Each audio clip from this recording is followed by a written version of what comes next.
Hello everyone, welcome back to my YouTube channel English Mouther. I hope you all are doing well and stay safe. दोस्तों आज हम सीखेंगे idioms. Idioms मतलब मुहावरे जो competitive exams के लिए काफ़ी इम्पोर्टेंट होते हैं। चलिए हम बिना टाइम को वेस्ट किए शुरू करते हैं। पहला idiom,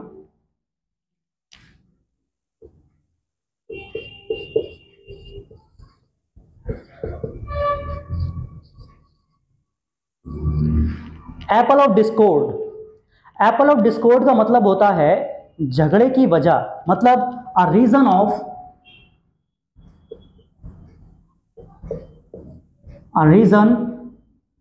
of dispute. Apple means होता है हालांकि सेब, और डिस्कॉर्ड मीन्स होता है एक असहमति, झगड़ा। झगड़े के लिए एक सेब।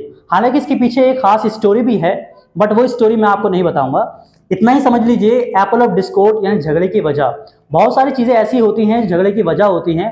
चलिए हम सेंटेंस के दम पर सीखते हैं। सेंटेंस है, द एंसेस्ट्रियल प्रॉपर्टी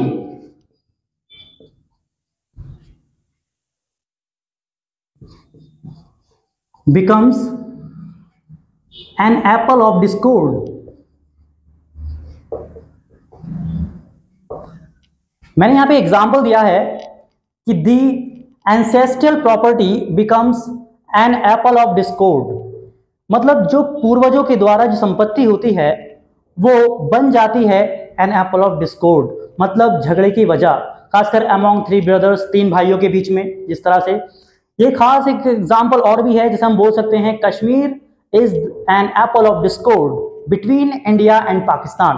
भारत और पाकिस्तान के बीच में झगड़े की वजह है, झगड़े का कारण है, वो सिर्फ एक ही चीज है, वो है कश्मीर। तो एप्पल ऑफ डिस्कॉर्ड का मतलब है झगड़े की वजह या झगड़े का कारण, झगड़े की जड़। सेकंड देखते हैं, cat and dogs life. Cat and dogs life, इसका मतलब होता है बिल्ली और कुत्ते वाली जिंदगी। बिल्ली और कुत्ते की जिंदगी का मतलब यह है कि बिल्ली और कुत्ते एक साथ मिलकर के खुशी खुशी तो नहीं रहते। इसका मतलब क्या है, वो अगर आपस में साथ साथ हैं तो झगड़ा करेंगे, लड़ाई करेंगे। तो इसका मतलब क्या हुआ, कैट एंड डॉग्स का लाइफ का मतलब वही है कि झगड़े वाली जिंदगी या फिर कलहपूर्ण जिंदगी। जैसे हस्बैंड और वाइफ के बीच में अक्सर झगड़े होते रहते हैं, लड़ाइयाँ होती रहती हैं, तानाकशी होती रहती है, तू मैम होती रहती है, तो उसको बोलते हैं हम कैट एंड डॉग्स लाइफ। ये इडियोमेटिक वर्ड है, कैट एंड डॉग्स लाइफ। इसका मतलब कलहपूर्ण जिंदगी, इसका मतलब कलहपूर्ण जिंदगी। चलिए एग्जाम्पल देखते हैं। आफ्टर 2 years of marriage, शादी के 2 साल बाद, they have been leading a cat and dog's life। मैंने एग्जाम्पल लिखा है कि आफ्टर 2 years ऑफ मैरिज, शादी के 2 साल के बाद से, they have been leading a cat and dogs life, यानी वो जो अपनी जिंदगी जी रहे हैं वो किस तरह की जी रहे हैं, कैट एंड डॉग्स लाइफ, मतलब कलहपूर्ण जिंदगी जिसमें लड़ाई झगड़े अक्सर चलते रहते हैं। ओके, तो कैट एंड डॉग्स लाइफ, कलहपूर्ण जिंदगी। तीसरा इडियम देखते हैं, castles in the air.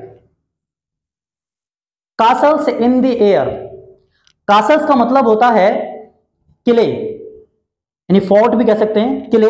Castle T silent रहता है, कासल्स इन द एयर मतलब ऐसे किले बनाना जो हवाई हो, हवाई किले बनाना, मतलब अनरियलिस्टिक प्लान करना, एक ऐसे प्लान करना जो अनरियलिस्टिक हो, प्लान अनरियलिस्टिक।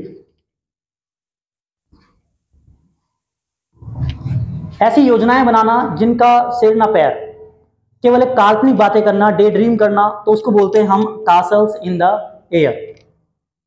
जैसे कि हम एग्जांपल ले सकते हैं, you often build castles in the air. तुम अक्सर हवाई किले बनाते रहते हो, मतलब वो बातें करते हो जिसका सिर ना पैर, ऊपरी ऊपरी बातें करते हो। जो सच में संभव ही नहीं है, जो पॉसिबल ही नहीं है, इम्पॉसिबल चीज़ें हैं, ऐसी बातें आप करते हो, तो इस चीज़ के लिए हम कहते हैं कासल्स इन द एयर। एक मुहावरा है, इडियम है, राइट। और याद रखें कि ये जो एक कासल्स इन द एयर, ये एक नाउन है। बर्ड्स ऑफ अ फैदर, इसका मतलब होता है, बर्ड्स मींस होते हैं पक्षियां, ऑफ ए फैदर यानी एक ही पंख जैसे, एक ही स्वभाव वाले। ये इंसानों के लिए इस्तेमाल किया जाता है, यानी कि वो इंसान जिनका इंटरेस्ट, जिनका रूप रंग जो देखने में, जो बातचीत करने में, व्यवहार में एक जैसे दिखाई देते हों, तो उनके लिए हम इस्तेमाल करते हैं birds of a feather, right. Means यानी उनका जो स्वभाव है वो एक जैसा है।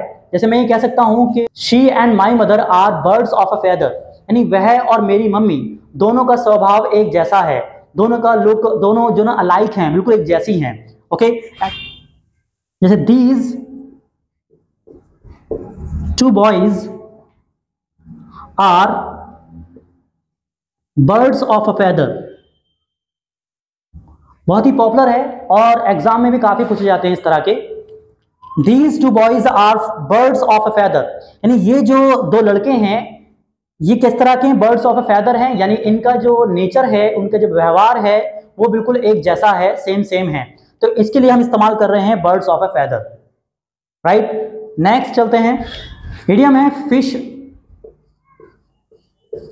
Out of water. Fish out of water, इसको याद करने का तरीका क्या है? देखिए, फिश मीन्स होती है मछली, आउट ऑफ वाटर पानी के बाहर, और मछली का जो जीवन है वो पानी के अंदर है, पानी के बाहर बिल्कुल भी नहीं है। और अगर मछली को पानी के बाहर रख जाएं तो वो क्या होगा, वो कष्ट में आ जाएगी, परेशानी में आ जाएगी, तकलीफ में आ जाएगी, वो झटपटाएगी, उसको जिंदगी नहीं मिलेगी।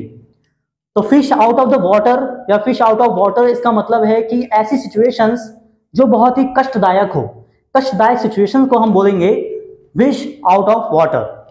फिश आउट ऑफ वाटर इसका मतलब ये नहीं कोई ऐसा व्यक्ति है जो अपने आप को अनहैप्पी फील करता है क्योंकि उसे लगता है कि मैं जो सिचुएशन में हूँ, बहुत कष्ट वाली ज़िंदगी में जी रहा हूँ, बहुत परेशानी में जी रहा हूँ या परेशानी में हूँ, तो उसको कह सकते हैं कि means he is a fish out of water, यानी वो ऐसा व्यक्ति है जो ऐसी तरह की मछली है जो पानी से बाहर रहती है, यानी परेशान रहती है, तकलीफ में रहती है, अपसेट रहती है, ओके। जैसे एग्जाम्पल देखेंगे, आई डिडंट हैव एनी फ्रेंड, मेरा कोई दोस्त नहीं था, दैट वर लाइक मी, जो मेरे जैसा होता, सो आई फेल्ट, इसलिए मैं महसूस क्या करता था, एज अ फिश, एक ऐसी मछली के रूप में, आउट ऑफ वाटर, जो पानी से बाहर रहती है, मतलब कष्ट में रहती है, अपसेट रहती है, परेशान रहती है। तो बोलेंगे इसका एग्जाम्पल हुआ, I didn't have any friend that were like me, so I felt as a fish out of water, यानी मेरे कोई दोस्त नहीं था मेरे जैसा, इसलिए मैं अपने आप को बहुत अपसेट महसूस किया करता था, इस तरह के रूप ऐसा महसूस किया करता जैसे एक मछली पानी से बाहर होती है। तो ये थे 5 इडियम जो बहुत ही इंपॉर्टेंट हैं और उम्मीद करता हूँ आपको समझ में भी आए होंगे और आप इस्तेमाल भी करेंगे, अपनी रोज़ाना की ज़िंदगी में भी इस्तेमाल कर सकते हैं और साथ ही अपने नोट्स भी तैयार कर सकते हैं जिनका आप याद करके आप यूज़ कर सकते हैं अपने कॉम्पिटिटिव एग्जाम्स में या ग्रामर में। आज के लिए इतना ही। Thanks for watching this video. Have a nice time.